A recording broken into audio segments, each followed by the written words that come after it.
everyone, how are you? Welcome back to Ananta Studies. Today I am going to teach you Hindi class 5 chapter number 1 राग की रसी questions answers. बच्चों मैंने chapter करा दिया। यदि आप लोगों ने उस वीडियो को नहीं देखा है तो मेरे चैनल पर जाकर देख सकते हैं। और आज मैं इस चैप्टर का क्वेश्चंस आंसर लेके उपस्थित हूँ। तो वीडियो पसंद आए तो लाइक कीजिए, शेयर कीजिए और मेरे चैनल को सब्सक्राइब कीजिए। तो चलिए स्टार्ट करते हैं। भोला भाला। पहला, तिब्बत के मंत्री अपने बेटे के भोलेपन से चिंतित रहते थे। क्वेश्चन बना है क, तुम्हारे विचार से वे किन किन बातों के बारे में सोचकर परेशान थे। तो आप लोगों को उनकी परेशानी बताना है। तिब्बत के मंत्री का बेटा बहुत सीधा साधा वो भोला था, उसे होशियारी छूकर भी नहीं गई थी, इसलिए वो परेशान रहते थे कि मेरे बाद मेरे बेटे का क्या होगा। ख नंबर, तुम तिब्बत के मंत्री की जगह होती तो क्या उपाय करती। तो यदि मैं तिब्बत के मंत्री की जगह होती, बेटे को बहुत प्यार और समझदारी से समझाती और समझदारी से काम करने के लिए प्रेरित करती। ठीक है। शहर की तरफ। नंबर 1, मंत्री ने अपने बेटे को शहर की तरफ रवाना किया। क्वेश्चन बनाए क, मंत्री ने अपने बेटे को शहर क्यों भेजा था। आपको कारण बताना है कि क्यों भेजा था। तो मंत्री ने अपने बेटे को शहर में उसकी परख करने के लिए भेजा था। उसने अपने बेटे को 100 भेड़ें दी और कहा इन्हें मारना या बेचना नहीं है, इन्हें वापस लाना है और साथ में जौ के 100 बोरे भी लाना है। मंत्री जानता था कि यदि उसका बेटा इस काम में सफल हो जाता है तो उसके बेटे को शहर दुनियादारी की समझ आ जाएगी। ठीक है। ख नंबर, उसने अपने बेटे को भेड़ों के साथ शहर में ही क्यों भेजा और कहीं क्यों नहीं भेजा, आप लोगों को ये बताना है। तो देखिए, मंत्री ने अपने बेटे को शहर इसलिए भेजा ताकि वहाँ की समझदारी, चालाकी, काम करने का तरीका उसके समझ में आ सके, इसलिए मंत्री ने अपने बेटे को शहर भेजा था। ठीक है बच्चों। ग नंबर देखिए, तुम्हारे घर के बड़े लोग पहले कहाँ रहते थे। घर में पता करो, आस पड़ोस में भी किसी ऐसे व्यक्ति से के बारे में पता करो जो किसी दूसरे जगह जाकर बस गया हो। उनसे बातचीत करो और जानने की कोशिश करो कि क्या वे अपने निर्णय से खुश हैं, क्यों, और खुश हैं तो क्यों है, ये पूछना है उन लोगों से। एक पुरुष, एक महिला और एक बच्चे से बात करो। यह भी पूछो कि उन्होंने वो जगह क्यों छोड़ दी। ठीक है बच्चों। तो आप लोगों के लिए ये क्वेश्चन है बातचीत के लिए। आप लोग बातचीत कर सकते हैं, लेकिन मैं यहाँ पर आप लोगों को थोड़ा सा हिंट दे देती हूँ। तो देखिए, मेरे दादाजी गांव में रहते थे, मगर काम की तलाश में उन्हें शहर जाना पड़ा। बाद में मेरे पापा की अच्छी पढ़ाई के लिए उन्हें भी शहर ले गए और इस प्रकार हम लोग मुंबई शहर में रहते हैं। हमारे सामने एक गुजराती परिवार रहता है, उनका परिवार छोटा है। उनसे बातचीत करने के बाद पता चला पहले वे यहाँ आकर दुखी थे क्योंकि वे मुंबई शहर में अकेले थे, उनके सारे सगे संबंधी गुजरात में थे। आरंभ में उन्हें परेशानी हुई, परंतु धीरे धीरे सब ठीक हो गया। अब वे खुश हैं। यहाँ आकर उन्हें वो सब कुछ प्राप्त हुआ जो उन्हें वहाँ नहीं मिला। ठीक है बच्चों। इस प्रकार से आप लोग लिख सकते हैं या आप लोग पड़ोसियों से बात भी कर सकते हैं। ठीक है। तो सेकंड नंबर देखते हैं। जौ एक तरह का अनाज है जिसे कई तरह से इस्तेमाल किया जाता है। इसकी रोटी बनाई जाती है, सत्तू बनाया जाता है और सूखा भूनकर भी खाया जाता है। अपने घर में और स्कूल में बातचीत करके कुछ और अनाजों के नाम पता करो। तो आप लोगों को अनाजों का नाम पता करना है। ठीक है बच्चों। देखिए, 2 अनाज का नाम दिया हुआ है, गेहूं और जौ। आप लोग को और अनाज का नाम पता करना है। तो देखिए, गेहूं, चना हो गया, ज्वार हो गया, बाजरा हो गया, मक्का हो गया, धान हो गया, मटर हो गया। इस प्रकार से आप लोग लिख सकते हैं। ठीक है। थर्ड नंबर, गेहूं और जौ अनाज होते हैं। देखिए, गेहूं और जौ 2 अनाज का नाम दिया हुआ है और ये तीनों संज्ञा शब्द है। देखिए, गेहूं, जौ और अनाज, ये तीनों संज्ञा शब्द हैं। गेहूं और जौ अलग अलग किस्म के अनाजों के नाम हैं, इसलिए ये दोनों व्यक्तिवाचक संज्ञा है और अनाज जातिवाचक संज्ञा है।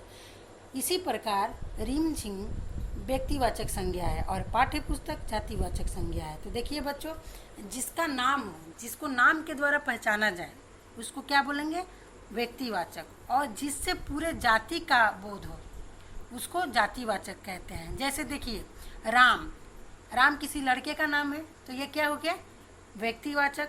और बोल दिया जाएगा कि लड़का, तो बताइए लड़के के माध्यम से आप पहचान सकते हैं कि वो कौन है। लड़के मीन्स पूरे जाति, पूरा कोई भी लड़का हो सकता है, राम हो सकता है, श्याम हो सकता है, कोई भी हो सकता है, तो वो जातिवाचक हो गया। तो देखिए, क नंबर, नीचे दी गई संज्ञाओं का वर्गीकरण इन दो प्रकार की संज्ञाओं से करो। देखिए यहाँ पर नाम हम लोग निकाल लेंगे तो वो व्यक्तिवाचक हो जाएगा, उसके बाद जो बचा वो जातिवाचक हो जाएगा।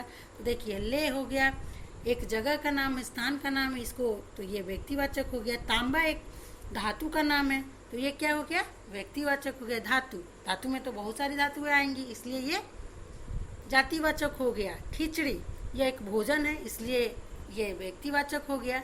शेरवानी यह एक वस्त्र है, वस्त्र का नाम है, इसलिए यह व्यक्तिवाचक हो गया। भोजन, भोजन जातिवाचक हो गया, भोजन में तो कोई भोजन आ सकता है, ठीक है।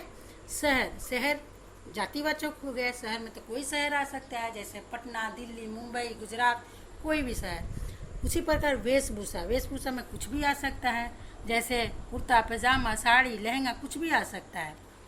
तो इस प्रकार से हम लोग छांट के निकाल सकते हैं। अब देखिए ख नंबर, ऊपर लिखी हर जातिवाचक संज्ञा के लिए तीन तीन व्यक्तिवाचक संज्ञाएं खुद सोच कर लिखिए। अब ये आप लोगों को लिखना है, लेकिन चलिए हम लोग सॉल्व करते हैं इसको। देखिए धातु, धातु क्या है, व्यक्तिवाचक है, तो इसको जातिवाचक में कैसे बदलेंगे। तो देखिए सोना, सोना, सोना किसी धातु का नाम है, तो ये व्यक्तिवाचक हो गया। उसी प्रकार चांदी, तांबा, पीतल, ऐसे लिखेंगे। भोजन, भोजन में रोटी आ गया, दाल आ गया, चावल आ गया, खिचड़ी आ गया। शहर, शहर दिल्ली, जयपुर, कोलकाता, पटना, ऐसे होगा। वेशभूषा कुर्ता पैजामा, साड़ी, लहंगा, लुंगी, कुछ भी हो सकता है, ऐसे आप लोग लिख सकते हैं, ठीक है बच्चों। तुम शेर मैं सवा शेर। देखिए नंबर 1, इस लड़की का तो सभी लोहा मान गए, था न सचमुच नहले पर दहला, तुम्हें भी यही करना होगा। देखिए तुम ऐसा कोई काम ढूंढो जिसे करने के लिए सूझबूझ की ज़रूरत हो, उसे एक कागज़ में लिखो और तुम सभी अपनी अपनी चीट को एक डब्बे में डाल दो। डब्बे को बीच में रखकर उसके चारों ओर गोलाई में बैठ जाओ। अब एक एक करके जाओ, उस डब्बे से एक चीट निकाल कर पढ़ो और उसके लिए कोई उपाय सुझाओ। जिस बच्चे ने सबसे ज़्यादा उपाय सुझा है वो कक्षा का बीरबल होगा, ठीक है बच्चों। तो ऐसा आप लोगों को गेम खेलना है। तो देखिए इस कहानी में क्या दिया हुआ है कि मंत्री ने बोला कि उसको राख की रस्सी चाहिए और लड़की ने अपनी चालाकी से रस्सी, राख की रस्सी माला बना दिया। कैसे, 9 हाथ उसने रस्सी को नापा और पत्थर पर रख के उसे जला दिया, तो राख की रस्सी बन गई। अब उसको लड़की ने भी उससे शर्त रखी थी, अगर मैं राख की रस्सी बनाऊंगी तो उसको पहनना भी पड़ेगा।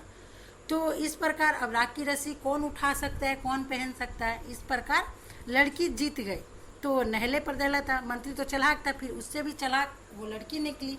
इसी प्रकार से आप लोग को भी गेम खेलना है। तो देखिए एक बार एक मित्र ने कहा कि तुम पानी का पत्थर लाओ। अब पानी का पत्थर कैसे ला सकता है कोई, पानी पत्थर बन सकता है, हाँ बन सकता है। कैसे, पानी को हम लोग बर्फ बना देंगे तो पत्थर जैसा हो जाएगा। और वैसे तब आपने हाथ पर रखने के लिए वो मित्र कहा, तो मैंने बर्फ़ का टुकड़ा अपने हाथ पर रख लिया। इस तरह अपनी सूझबूझ से कोई भी खेल बना सकते हैं आप लोग, ठीक है बच्चों। चलिए आगे देखते हैं। मंत्री ने बेटे से कहा, पिछली बार भेड़ों के बाल उतार कर बेचना मुझे ज़रा भी पसंद नहीं आया। क्या मंत्री को सचमुच यह बात पसंद नहीं आई थी?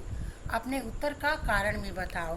अब देखिए हम बताना है आप लोगों को कि मंत्री को पसंद आया था या नहीं आया था, और कारण भी बताना है।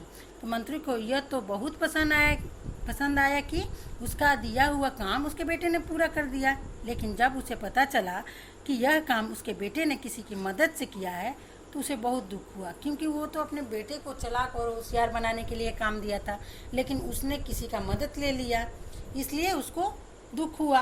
वो अपने बेटे को समझदार और चालाक बनाना चाहता था, लेकिन लड़की के कारण ऐसा नहीं हो पाया, क्योंकि लड़की ने उसकी मदद की थी, ठीक है बच्चों। अब देखिए सींग और जौ। पहली बार में मंत्री के बेटे ने भेड़ों के बाल बेच दिए और दूसरी बार में भेड़ के सींग बेच डाले। जिन लोगों ने ये चीज़ें खरीदी होगी उन्होंने भेड़ के बालों और सींगों का क्या किया होगा, अपनी कल्पना से बताओ, आप लोगों को बताना है। तो देखिए बच्चों, भेड़ों के बाल से क्या बनता है, भेड़ों के बाल से ऊन बनता है और ऊन से गर्म कपड़े बनते हैं, स्वेटर बनते हैं, मफलर बनता है, ये सब बनते हैं। और सींग से सजावटी सामान बनाया जाता है। तो इस प्रकार से जिन लोगों ने ये चीज़ें खरीदी होगी उन्होंने भी इसका यही इस्तेमाल किया होगा। इस प्रकार से आप लोग लिख सकते हैं।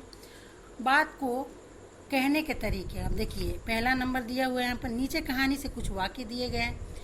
इन बातों को तुम और किस प्रकार से कह सकते हैं उसको बताना है। देखिए क नंबर, चैन से जिंदगी चल रही थी, तो इसको और कैसे बोलेंगे हम लोग, जिंदगी आराम से कट रही थी। ख नंबर, होशियारी उसे छू कर भी नहीं गई थी, वह बिल्कुल होशियार नहीं था, ऐसे भी बोल सकते हैं। ग नंबर, मैं इसका हल निकाल देती हूँ, तो मैं इसका उपाय बता देती हूँ। घ नंबर, उनकी अपनी चालाकी धरी रह गई, तो इसको कैसे बोलेंगे बच्चों, उनकी चालाकी किसी काम नहीं आई, मीन्स उनकी चालाकी धरी की धरी रह गई। सेकंड नंबर, लोनपोगार का बेटा होशियार न था। क नंबर, होशियार और चालाक में क्या फ़र्क है, आप लोगों को फ़र्क बताना है कि होशियार क्या है और चालाक क्या है। किस आधार पर किसी को तुम चालाक या होशियार कह सकती हो। इसी प्रकार भोला और बुद्धू के बारे में भी सोचो और कक्षा में चर्चा करो। तो देखिए बच्चों, होशियार का अर्थ क्या होता है, होशियार मीन्स समझदार, समझदार होता है होशियार मीन्स। होशियार व्यक्ति प्रत्येक काम सावधानी से करता है, वो काम हड़बड़ी में नहीं करता, वो कार्य के अच्छे बुरे परिणाम को सोचकर तब निर्णय लेता है। ठीक है बच्चों। और चालाक का अर्थ है चतुर। चतुर व्यक्ति क्या करता है, चालाकी से अपना काम निकलवाता है, इसके बाद वो हर युक्ति, इसके लिए वो हर युक्ति अपनाता है। ठीक है। और अच्छे बुरे का भी वो सोचता नहीं है। ठीक है बच्चों। वैसे ही देखिए भोला और बुद्धू में क्या अंतर है। तो भोला जो सीधा साधा होता है, उसे चालाकी बिल्कुल नहीं आती, उसको भोला बोलते हैं। और बुद्धू का अर्थ हो गया बेवकूफ़, जिसे किसी प्रकार का ज्ञान नहीं होता है, उसको बुद्धू बोलते हैं। ख नंबर, लड़की को तुम समझदार कहोगे या बुद्धिमान कहोगे, तो लड़की बुद्धिमान थी, उसने अपनी बुद्धि आजमा कर समझदारी दिखाकर उसका लड़के का मदद किया उसने। ठीक है। कहानी में लोनपोगार के बेटे और लड़की को कोई नाम नहीं दिया गया है। नीचे तिब्बत में बच्चों के नामकरण के बारे में बताया गया है। यह परिचय पढ़ो और मनपसंद नाम छांटकर बेटे और लड़की को कोई नाम दो। तो आप लोग कोई भी नाम इसमें से दे सकते हैं। ऐसे यहाँ मैंने लिखा है नुक्कू लड़की का नाम और लड़का का लकपा, लकपा है सेकेंड फोर्थ नेम लकपा। ठीक है बच्चों। इस प्रकार से हम लोग नामकरण कर सकते हैं।